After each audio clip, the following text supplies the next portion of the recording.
Good morning, viewer. Welcome to our FTV English version years of breaking news.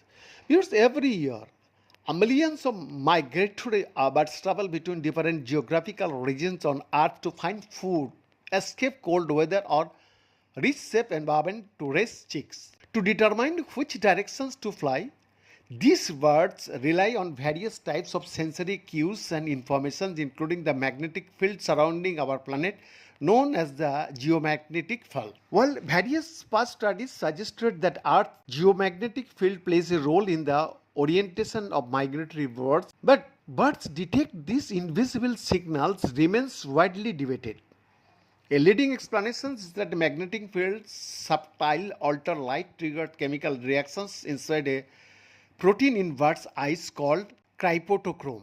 Viewers, when exposed to light, this protein prompt the production of molecule pairs with correlated electron spins. So magnetic field induced alterations in these molecule pairs have been hypothesized to guide birds, helping them determine which directions to travel. For the same, researchers at St. Petersburg State University and the Zoological Institute of the Russian Academy of Sciences recently carried out a study aimed at further testing this theory.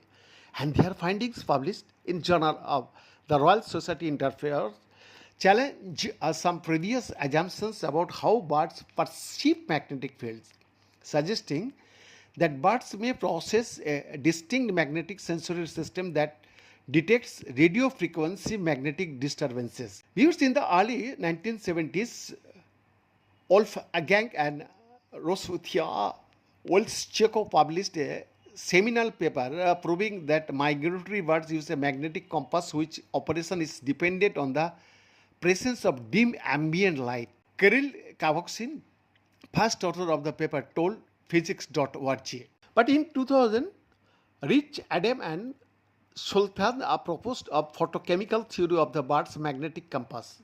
So according to this theory, the primary sensor of the compass is based on the protein cryptochrome, where absorption of ambient light creates pairs of electrons with correlated spins. So the geomagnetic field exerts a force on the magnetic moments associated with the electron spins and thus affects their time evolution. When the exclusive report